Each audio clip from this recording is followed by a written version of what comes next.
وما لنا ألا نتوكل على الله وقد هدانا سبلنا ولنصبرن على ما آذيتمونا وعلى الله فليتوكل المتوكلون.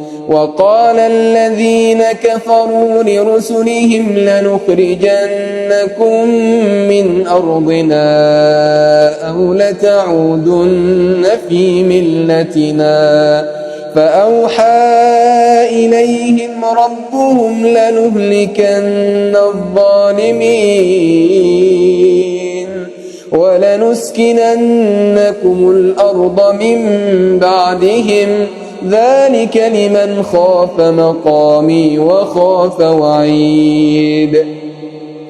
واستفتحوا وخاب كل جبار عنيد من ورائه جهنم ويسقى من ماء صديد من ورائه جهنم ويسقى من ماء صديد يتجرعه ولا يكاد يسيغه ويأتيه الموت من كل مكان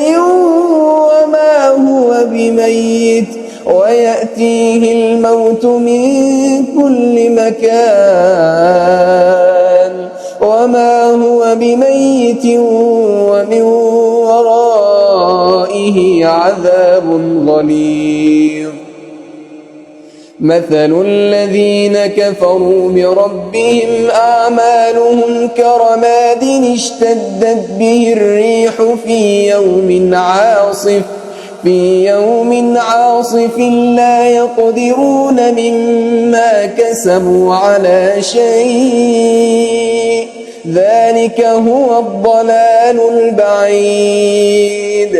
ألم تر أن الله خلق السماوات والأرض بالحق إن يشأ يذهبكم ويأت بخلق جديد وما ذلك على الله بعزيز. وبرزوا لله جميعا فقال الضعفاء للذين استكبروا إنا كنا لكم تبعا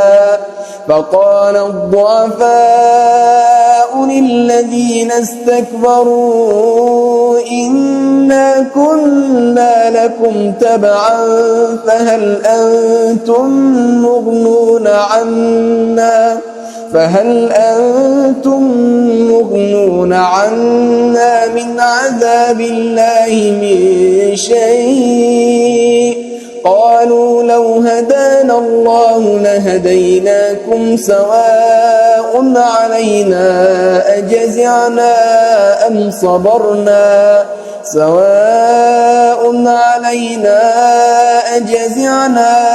أم صبرنا ما لنا من محيص. وقال الشيطان لما قضي الأمر إن الله وعدكم وعد الحق ووعدتكم فأخلفتكم وما كان لي عليكم من سلطان إلا أن دعوتكم فاستجبتم لي فلا تلوموني ولوموا أنفسكم ما أنا بمصرخكم وما أنتم بمصرخي إني كفرت بما أشركتمون من قبل إن الظالمين لهم عذاب أليم. وأدخل الذين آمنوا وعملوا الصالحات جنات تجري من تحتها الأنهار خالدين فيها بإذن ربهم تحيتهم فيها سلام.